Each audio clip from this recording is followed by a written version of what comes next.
Hey y'all, welcome back. Today we are once again not griddling, but I've got some helpful hints for you, hopefully. So today we're going to talk about hammocks. I love hammock camping. Um, the best night's sleep I've had is in a hammock, and right now I'm in Utah. This was my mom's house. I'm trying to take care of everything here. I wish I had my hammock here. I would set it up in the bedroom instead of the bed, but we gotta live with what we got. So let's talk about hammocks.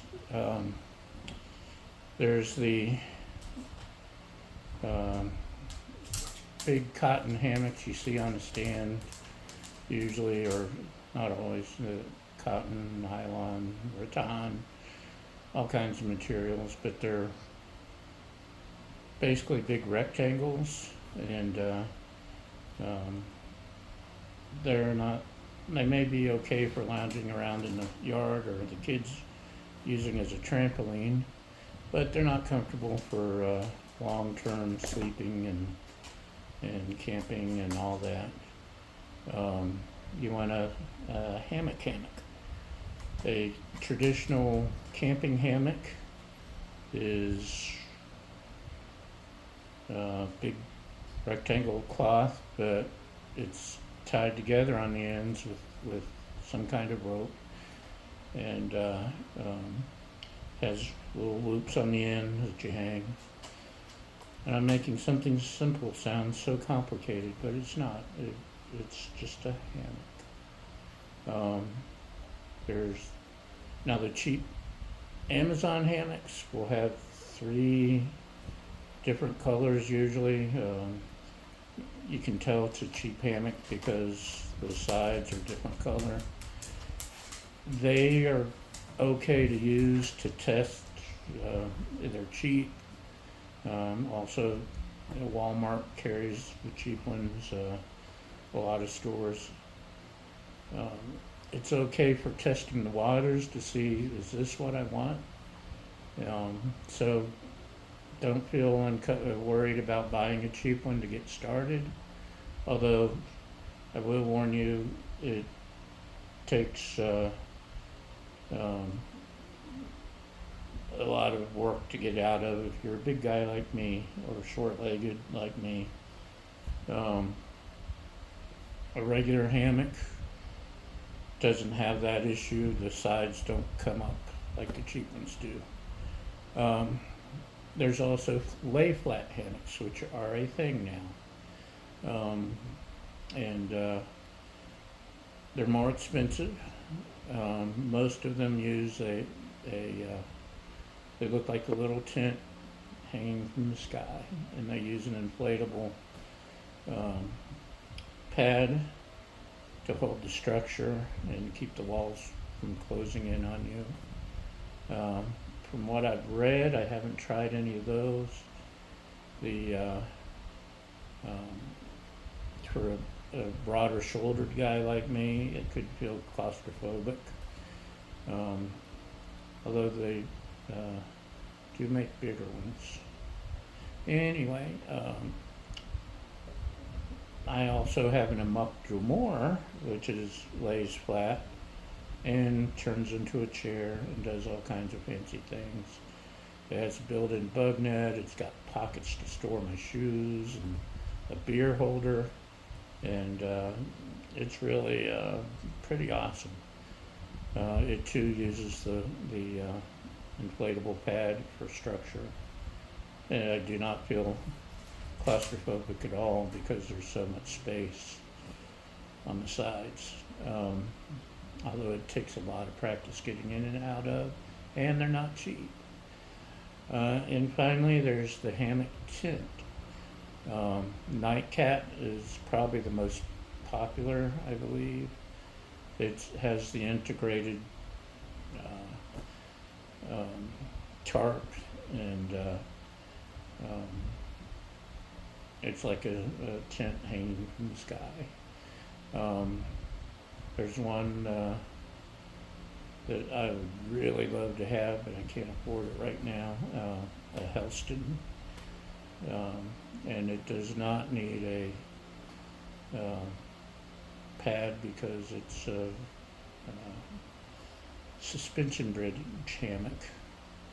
And there's some other suspension types, flat lay, but I don't want to bog you down with all the details. Just trying to get the basics. And speaking of basic, you want an 11-foot hammock, unless you're short. Then you can get away with a 10-foot, maybe. Even my fiance could get away with a 9-foot probably. But any decent hammock that's not the Amazon 3-piece hammocks is going to be 10 to 11 feet. And the reason for that is to get the proper lay in it. If you're laying like a banana, which is why some people, anyone who finds a hammock uncomfortable is probably laying like a banana or has a cheap hammock. You lay sideways, like at a 30-degree angle. So it'd be like this, and you're laying flat in a regular plain old hammock. And like I said, best night's sleep I've had, even with thick foam memory foam pads. Can't compete with a hammock. So the right lay is very important. Probably most important no matter what hammock you have. You're laying flat. If you get it right, and it may take a little moving around. Even each hammock is different. The angle of hang shouldn't be different, but it is sometimes. So it takes some time to get adjusted. Once you do, it's awesome. You do have to hang the hammock at the proper angle, and there's formulas and degrees of blah blah blah to get your hammocks just right. General rule of thumb is your rope that's hanging from the trees. You want to make a L with your finger, and you want it about like that, running that, meeting your finger and thumb on the L. And if you got that, you're probably pretty close. Again, it takes a little adjustment to get it right, and practice. It doesn't come overnight, but once you get there, a ridge line is the line that runs from the head of the hammock to the foot, and it supports the weight. The hammock itself is actually hanging off that ridge line. If you have that ridge line set up with your hammock to the right length, that will give you the perfect angle every time. You don't have to figure out anything else. There's a fly in here. It's also handy for hanging your headlamp off of, or a lamp, or a portable fan. I've got pockets to hang. I can stick my cell phone in and all kinds of stuff. Bottle of water. It's all right there within reach, right in front of you. So ridgeline is, you don't have to have it, but again, once you have one, you'll never not want to have it because they're so handy. There's adjustable ridge lines that you can change the length, and regular one size ridge lines and that's a matter of preference. Uh, Bug nets. If you're going to sleep someplace with bugs, you do need a bug net. And there's some are built onto the hammock itself, like my Hammock has an incredible built-in uh, uh, bug net. Um, some are full bug nets, some are half bug nets. So you can get fairly cheap a um, bug net with a zipper on the side. And so you climb in like a tent, and the zipper's here on your side. Um, and also fairly cheap and lighter if you're using it for hiking is a front key style, which has a hole in the bottom. You climb in through the hole, get in your hammock, and there's a string so you can tighten up the bottom and mosquitoes can't get up through to you. And I just got one of those last year. I've only used it a couple times. It's growing on me. Don't have to worry about a zipper breaking. So need the bug net. Your butt's going to get cold unless you're in Florida or Texas, someplace really hot in the summer. If it gets below 70 degrees, your butt's going to get cold. And a lot of people think they'll just throw a sleeping bag in there and they'll be fine. Problem with a sleeping bag is it uses loft to the air in between the stuffing to insulate you. And when you're laying on it, it compresses and you don't get that insulation anymore. And all the air can get to your butt. So you want something. I started out with a sleeping pad, and that worked. But then as I got more into it, I discovered the joy of underquilts. They're quilts that hang under your hammock, and they trap air between the quilt and your butt, and air is the ultimate insulator. So I've got a really nice down under quilt, and it traps the air under there. And as big as I am, I generate my own heat anyway, so my backside gets nice and toasty with that down under quilt. I've also got a cheaper underquilt from Amazon that does the job just fine. It's just I found when I'm camping in freezing weather, I want a little extra. So I could double those up if I'm going someplace really cold, and which I plan to at some point. I could use both underquilts. I could also use a sleeping pad in an underquilt.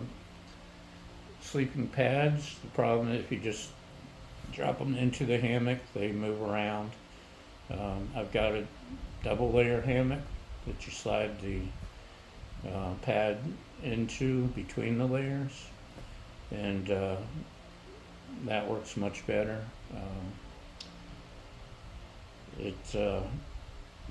And it's up to you. Everyone's got different preferences. For me, the just hanging from the cloth of the hammock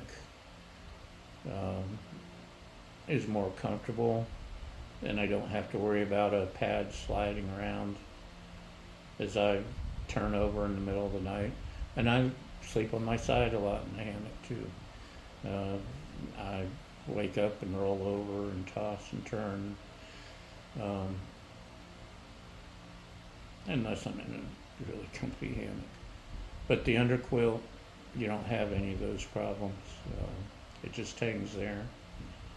Um, the double layer of hammocks usually gives some extra weight, uh, holds extra weight when you're a big guy, and that's awfully handy.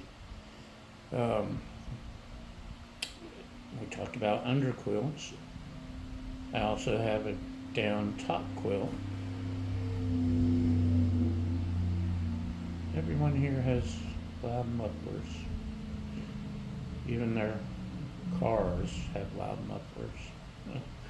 Anyway, back to wherever we were. Top quilts. You can use a regular sleeping bag, and I did that for a year or two, and they work fine.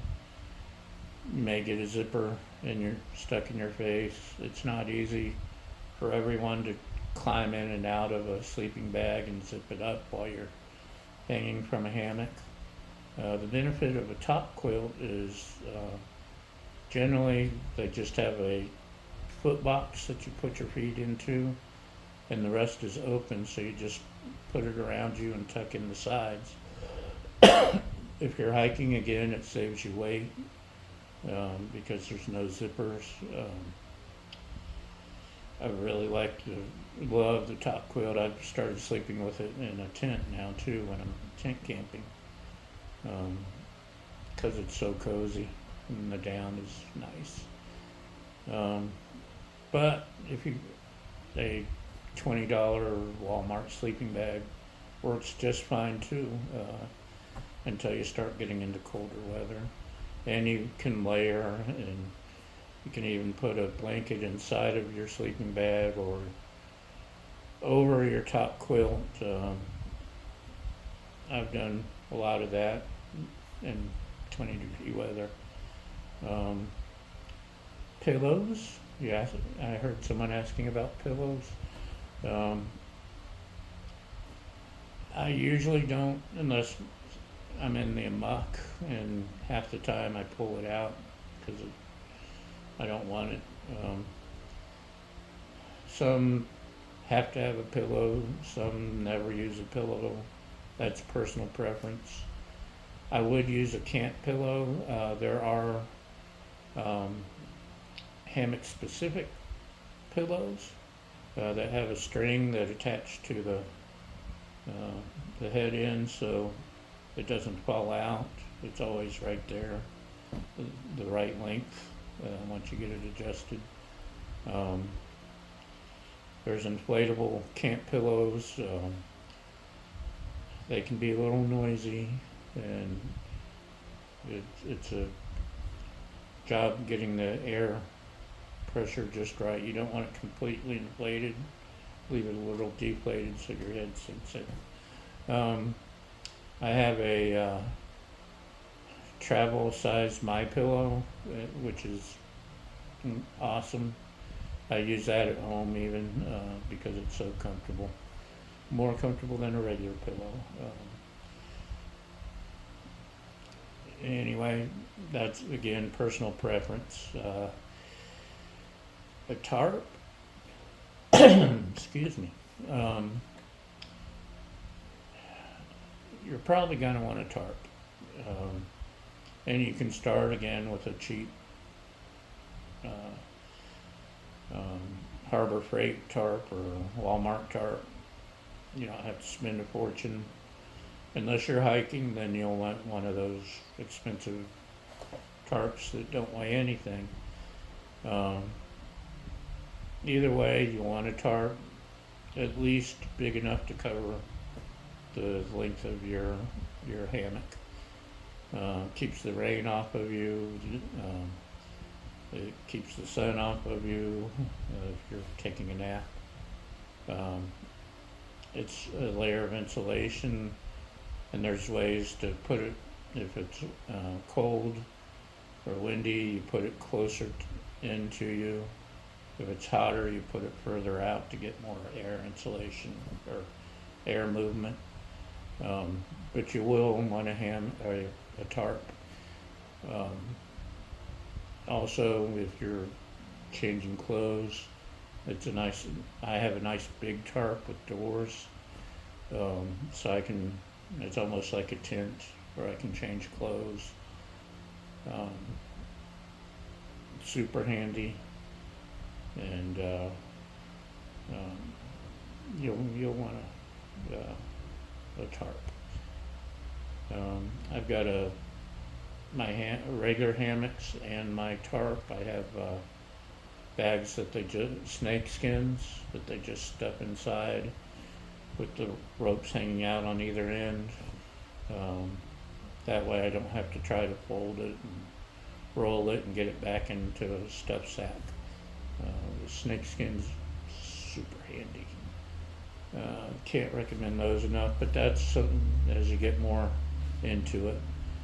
Um, and just like tent camping, you want to practice at home first, setting it up, um, taking it down so you know when you get to a campground, you want to make sure you don't look like a crazy person to the people roasting weenies across the road and laughing at you. And sorry, brought back bad memories. Practice at home first, setting up and taking down. Make sure you're comfortable. You don't want to find out at 2 in the morning that hammock camping's not for you. Try it at home first. If you're going camping, make sure the campground allows hammocks. Especially out west, like in California, a lot of campgrounds don't allow hammocks, and the reason for that is idiots use rope to tie around a tree, and that tears off the bark and makes us all look bad. So make sure. I'm gonna get you, fly. Where were we? Hammocks. Use the regular tree-friendly straps. They're thick like a belt. That doesn't damage the trees. And some places don't even have trees. So plan ahead. Some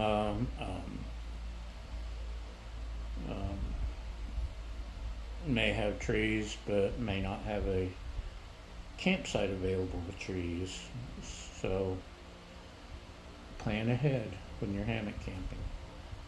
Me, I have a Tensa hammock stand I can fold up and carry on the motorcycle. There's other brands like Yobo that are portable, but none of them are cheap, especially the Yobo, the big new Yobo. But with my Tensa stand, I can set up anywhere. I don't need trees. I don't have to worry about any of it. I set up and I'm good to go.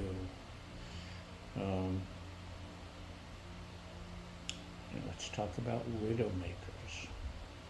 A widowmaker is a dead branch hanging from a tree, and if you're not careful and don't look up before you set up your tent, or your hammock, I mean, if there's a wind or rain or snow or a malicious squirrel, that dead branch could come down and make a widow in your family. Look up, make sure it's safe. Beware of pine trees because they drop sap on everything and it'll make a sticky situation. Be safe. Make sure the trees you hang on can hold your weight. Make sure they're thick enough, which is another reason I like my stand. I don't have to trust wimpy trees. And a lot of people will set up straps, hang them around their porch rails, and people have died from that because porch rails aren't made for tension. a, a 150 to 600 pound person. Okay, and most people are closer to 200. But that tension pulling this way, that's not what they're made for. They're made to support your porch roof, and not just porch supports, any type of clothesline, anything like that. Um, a gazebo. Be careful because a lot of accidents have come from people choosing the wrong thing. Um, and the general rule of thumb is never set your hammock higher than where you want to fall, the distance you want to fall, because at some point a strap will give because you didn't tighten it right or didn't connect something right. That tree will fall, and you don't want to be too high when that happens. Me, in a regular hammock, not my muck, but just a regular hammock, I want it at chair height. So when I'm standing, it's at the back of my thighs, basically, which would be, or maybe the back of my knees. Um, that makes it easier to get in and out. And I can touch the ground and pick something up. Can leave things sitting beside me, next to the hammock, coffee cup or whatever. And probably the biggest, most important is read stuff online, go to YouTube, check out what's happening. Hammockforums.net is wonderful. And the biggest is find Shug, SHUG. Do a Google search or go to YouTube and search for Shug. He is the master, the guru. Go through his videos, and somewhere something's going to be there to help you. Shug is the man. So that's the basics. There's a lot more advanced stuff. And I probably gave you more than you needed to know now, but it's someplace to get started. So, to quote the wonderful Shug, all quiet on the Western Front. We'll see you next time. Bye!